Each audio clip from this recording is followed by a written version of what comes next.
Monday of the third week of Lent reflection. My dear friends, we are in a journey towards ourselves. As Moses looked into the burning bush, we also need to look into our burning issues to identify ourselves. The Lord said, I am who I am, but I am not who I am.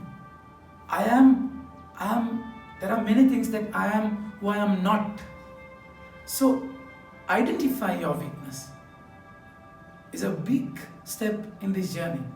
To know that you are sick, to know that you are weak, to know that you have something to remedy, correct. So that is needed. We find in the gospel, they never realize that they are weak. When Jesus came to Nazareth, where he was brought up, and because they knew the details of the person, and that's exactly why they could not accept him. And also, the Lord is dealing with our own Nazareth. Nazareth is my childhood. And Lord is there, and He's breaking them. Not pleasing them, but breaking them. We need the Lord to break us. Break open the wounds. We need it. Otherwise we will never be healed. So He's breaking them. That's also out of love, not out of hatred. Sunshine will melt the wax and hardens the clay, isn't it? Same sunshine. That's how the Lord's love is. Breaks the pride and builds the weak. And that's exactly how He was breaking them. And He said, no prophet is acceptable in his own hometown. But then, by breaking them, they started breaking the Lord. They wanted to kill the Lord. They don't know why their hearts were open, why those words hit them. I mean, when you go to the doctor will check your hand, and if some place is paining, there's a problem. If you start hitting the doctor because he touched the place where it is painful, I mean, that's a joke, isn't it? So they are trying to kill the Lord. And the Lord is saying no. There were many widows in Israel, and a pagan widow in Zarephath. Prophet Elijah was sent there because you are not ready to accept it. You are not ready to accept it. That you are weak. And same with Naaman, Assyrian centurion, Assyrian governor, and he was a leper, and there were many lepers in Israel, and no one. The Lord sent Prophet Elisha to him, and he cured only Naaman. What happened with Naaman, my dear friends? The word says Naaman, a commander of army of the king Syria, and a major person, great man, with his master and his high favor, and he was great man with his master and in high favor, because by him the Lord had given victory to Syria. See, they were pagans. Lord's ways are amazing. So he doesn't mind whether you are a Jew or a Sinhalese or Tamil. If you accept, He will go there. He will take you through the journey. If you don't accept, you will be dumb, my dear friends. So that's exactly why. So Naaman, a broken person because of this sickness, and he was a mighty man, a warrior, but was a leper. So imagine, he won all the victories and he won all the battles, and coming home, removing his armor, and you find that wounds, I mean that sickness, you are broken into pieces, isn't it? So that brokenness make you humble. That's the beauty of it. So there was this little girl, a little girl from the land of Israel. He carried off a little girl, land of Israel, and that's, imagine that little girl. Her family was killed because of a war.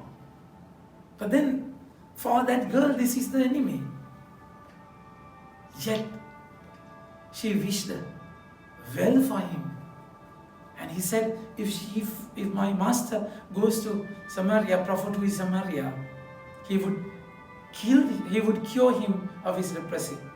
And just a little girl, imagine what blessed state when you are broken. That little girl, Naaman was ready to accept listen to what that little girl is saying. Such a great man, a commander, thousands were under him.